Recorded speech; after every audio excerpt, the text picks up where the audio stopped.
Hey guys, what's up? It's Monkozaki and welcome to a new video. So in this video we're going to be going over the two raids bosses, and I have now successfully killed both of the bosses, not just Beastmaster but also Yakamaru, but we'll get into Yakamaru in just a bit. But I mostly want to go over the loot from the new bosses, because for those of you who did the bosses when they first came out, that the loot was a bit underwhelming unless you got an ability codex drop. And yes, those ability codex splits were very nice. They're like 10 to 15 mil for the first few days, so considering how little time you actually spend killing the raid bosses, that's quite nice to get a split like that. However, if you did not get a split, then the loot itself was very meh.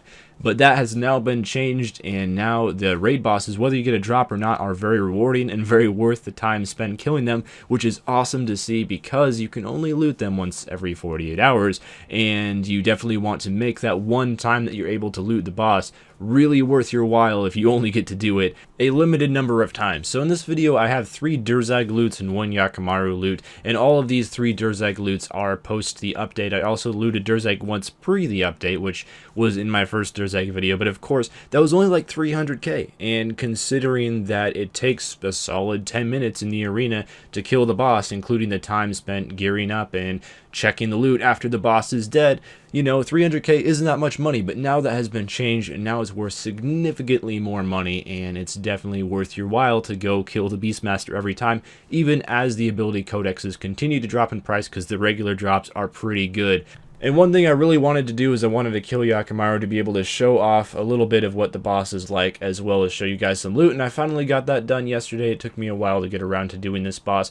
However, I did the first few attempts 2 days ago and then got the first kill done yesterday, which was awesome. I found a pretty good team to help me out, and they were willing to take me along and get the first kill down, which was just awesome. So I'm showing you guys the Mirage phase here, which is the last phase of Yakamaru. The entire kill is actually fairly lengthy. It takes between 15 to 20 minutes just to kill a boss, which is also a reason why I was hoping the loot from it would be pretty good to compensate the amount of time that you spend in the arena. And also a few things that are pretty awesome about Yakamaru is you don't take a whole lot of damage. It's similar to Virago DPSing, I guess, in a way, where your main responsibility is just to focus on the boss and not die to any of the weird mechanics, and as long as you can manage that, the rest of the role is pretty straightforward. So I'm really hoping that more and more people will be willing to teach Yakamaru in the future, because at the moment, unless you're in a PVM clan or have a lot of friends that have connections in terms of PVM, it can be very, very difficult to find a team, and I know a lot of people that are really struggling with it.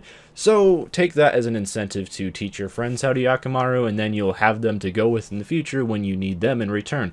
So it's finally time to loot the boss and see what you get, and wow, that is a lot of stuff in one chest. So Yakamaru does just drop a ton of items all at once, and unfortunately we did not get an ability codex splits on Yakamaru itself, even though the abilities are very, very common at Yakamaru, and you can probably expect one every 3 to 4 kills, honestly, because the drop rate is so common if you have 10 people looting the chest anyway. But still, even if you don't get a split, you're gonna get around 3 mil-ish in items every single time anyway, and most of them are skilling supplies or alkables or stuff that should not drop in price too much. So that's an awesome thing about these two bosses especially. So here's the loot from Beastmaster Durzag, and in total of 4 kills, and keep in mind the first kill was pre-buff of the drop, so the first kill was only about 300k in loot.